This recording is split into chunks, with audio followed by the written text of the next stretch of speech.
but my cousin is in town, and I got to meet my goddaughter Harlow. I got to see my niece Mila, and we got to hang out with the family, and it was just so amazing being around these little ones. Mila's 3, Harlow's 1, and I haven't really been around kids my entire adult life. I don't think you have either, because we've both been in Los Angeles. Niece, but yeah, and but I'm saying on a consistent basis, like being around kids, because when you're 15, 16, 17 years old, I grew up with my cousins being young, but you're not thinking about little kids developing and finding them interesting. You're in your own head thinking about your driver's license and dating when you're 16 years old. Right. So now that I'm an adult and I'm interested in everything going on, it's the 2 girls that I was able to see was Sydney and Harper, who played my daughters on the show. So I got to see them grow up from 6 months to 7 years old, and that was kind of like how to hold babies, how to and how to interact. There was even times on the show where I would ask, like, how do you speak to a 5-year-old? Mm-hmm. Like, do you not that you're talking down to them, but how sometimes you go, oh, oh, are you gonna, like, whatever this is. Do you talk to them like an adult, or do you bring your voice down? Because all I could do was watch movies or TV shows, so I was never really around children to understand what to do. So I just kind of like sit back. I was watching my cousin parent, and Jeremy, her husband, just parent the kids and have so much fun. But what was your experience of being around the little ones and everything? It was so sweet and precious. And it's so funny to see the different ages, because like you said, we haven't really been around, kids in a long time. And so being able to have Jules, my sister's daughter, my niece, to watch that, and then now to see, because Mila is 3 and Harlow is 1. Correct? Yes. So it's interesting to see them in these different ages, because Harlow, she's 1, and, she's now walking, and she's so excited, and every little thing she's looking at me, and she wants to explore, and she looks deep in your soul. Yes. You know what I mean? Like, there's stuff she knows that she can't tell us. Yeah, there's some definite eye connection there. You're like, what do you know in those beautiful blue eyes?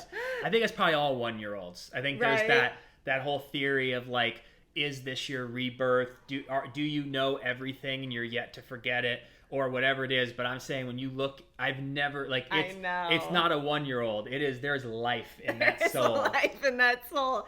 And she was just having just the best time, and just watching her walk around, and like how happy she was when I give her like a goldfish, and then she just wants to go up on the chair and stand, and then she gets so excited sitting down and then standing up, and she just loved everything. And then Mila, the 3-year-old, she was making me work for it. Oh yeah. I was hanging out with her by the water, and I was trying to like ask her some questions, and she just like knew. It's funny it made me think about when you mentioned bringing your voice up. Because I was doing that with her at first, and I was like, well, let me just like kind of start talking to her normal and just asking her questions. And that's kind of when she like was vibing with me.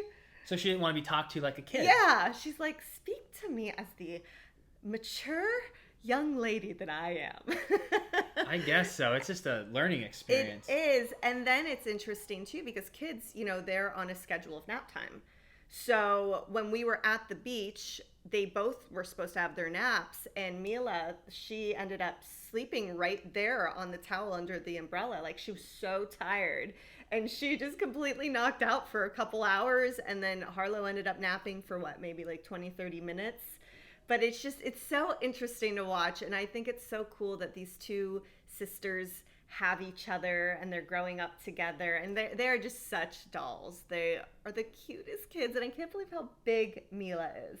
I know. Yeah, that's why I can't wait to see. I can't wait. They're here a couple more days, so we're gonna get to spend some time, and then we're trying to just figure out ways to just spend more time with the family, because there's just something so just that feels so good, just being around family and spending that time. So we've had more family here in the past 3 months than we have in entire 15 years. Wow. So it's just such a beautiful thing. So for anybody too who not that you take your family for granted, but you definitely are just like, oh yeah, I'm gonna go to grandma's for dinner, and like it just becomes normal. When it's taken away for some time, you don't realize how great it really is. Yeah. And so I always keep that perspective of just making sure to do the phone calls and really spending the time and putting in the effort, because we know what it's like to be away from them and to miss all those moments. Yeah. And, the first year of Harlow's life, I was never even privy to other than photos.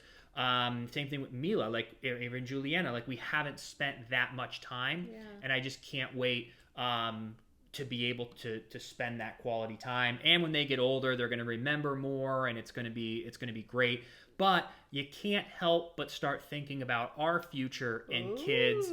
And so I was talking with my cousin about that, and I feel like every mom and dad has the same answer, where it's just like, it's a love you've never felt, but it's also the hardest thing you've ever done. Mm-hmm. And you can see that because, it's just a constant, it's a constant attention and focus that goes into the children at every single minute they're awake. And my cousin was saying that even when she gets her hour at night, she can't really, exhausted, probably. She's like, I watch a little TV, but I'm just like, I got to get to bed because I have to do this all over again the next day. So we were just having like a really good conversation about that. And it's just weird how that is one area of our life that so many people can connect on, but we have no idea. No clue. What it's like. And anytime you bring up, well, we have Benji, and when we bring him in the stroller, boy, is it more difficult. But it is, there's the it's its own level of, responsibility. But the responsibility is that you're like taking care of something, but it's not, he's not going to get over hurt. Him. He fell like over. He's not going to choke. He's not going to get washed up. He's not going to, he's very simple. And then like now he's just passed out like the king he is. But yeah, I mean, it's just going to be a moment. And I think maybe everybody has, like, I don't know, we're just new. Like, I've never been 33 years old and married before and going like, oh yeah, like we, we're talking about kids and like, when do we do it? And then plus all the thoughts that go on with it. Of course. I mean, it is probably one of the biggest things you'll ever do in your life. And I feel like every person I've ever talked to about this has always said there's never the right time, but you just do it. And we've always talked about this too. I feel like especially for me, when we're older, having that family is just so important. You know what I mean? Like that's real, like, because I am always thinking about the future and always making choices based on the future. And last year I went to my gynecologist and I got all the tests done to see how my eggs were and everything was good, for my age, of course, but everything looked healthy and normal. So it's just interesting that with life, we really do have that biological clock ticking, because if we didn't have that, I feel like you and I would wait quite some time, just because there's a lot of stuff we're doing.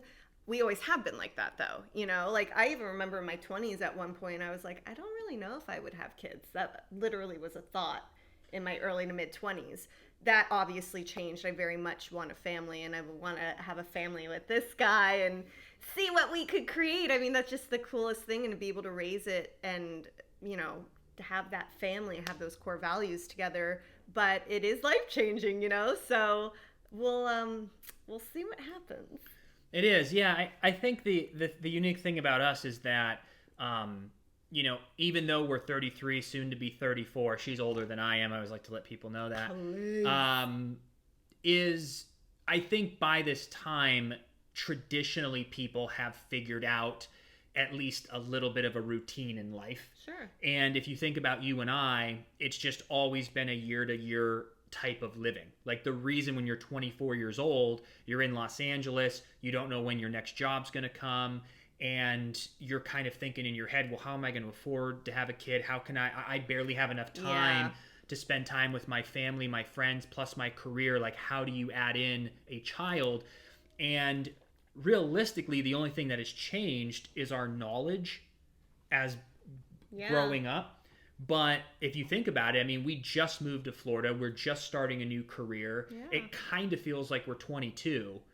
So that's the only thing, is just really trying to figure out, like, of monitoring it and trying to, in my mind, I want to do it, but we have to just find the right time of like, basically how far can we push it out, right, just to get into a groove. Well, because in my perfect world, there are a lot of things that, like you said, new career, new place that we're living, new community, just everything, new schedule. It'd be really nice to get into the groove of that and just have things rocking and rolling. Yeah. And then we're like, okay, like this is the time. And who knows? Maybe that time will never come and we'll just do it when we do it. Like, I don't know. But I really do believe that once we are a little bit more in the groove of our life and, you know, have a surefire path of where we're going, that would make it easier. But yeah, it's just the exchange of you're going to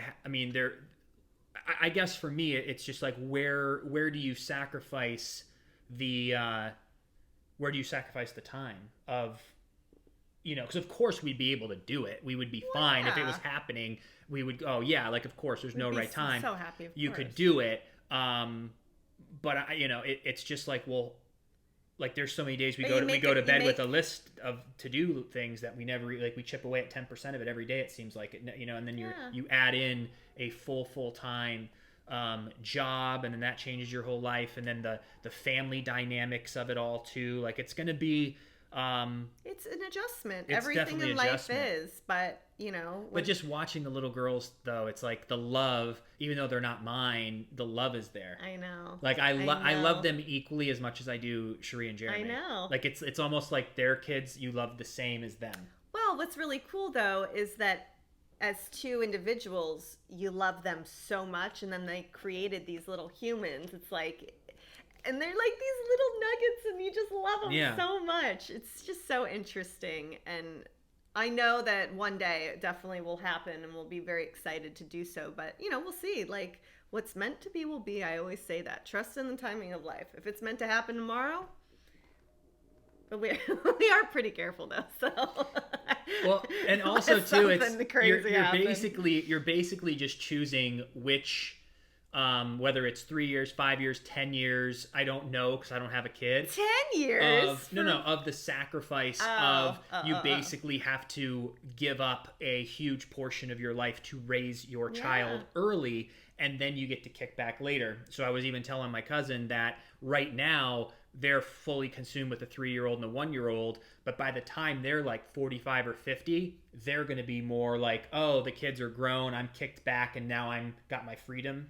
You know, and then for us, we're going to be probably with like, like no matter when it is. When you don't have the energy. Come on, kids. Back. We will. I'm not going to overthink this too much. You're not going to overthink, right. But anywho, it was just interesting. It just comes up, you know, we've just been thinking about it a lot lately. Of course. And so, yeah. Just something to think about. I saw a TikTok the other day, and it was of this couple, and they were in their 40s, and they go, yeah, when we were young and had kids young, everyone was like, oh, it's going to be hard, you can't do that, and they're like, we did it, and now we're in our 40s, and they're just and chilling. And the kids are grown, so they get to have these grown-ass kids and enjoy, and they're in their 40s. Yeah. So it's just the time, but it's going to be a wonderful time, and... so there will be a time, but until then, we're just going to focus on being grade A aunts and uncles. Also, when it does happen, do you guys think we will have a boy or a girl? I want to know. We'll see. We already know what it'll be, but no, it's but yeah, it'll be really interesting. But yeah, I think we just keep looking into, you know, all the things that should be looked into.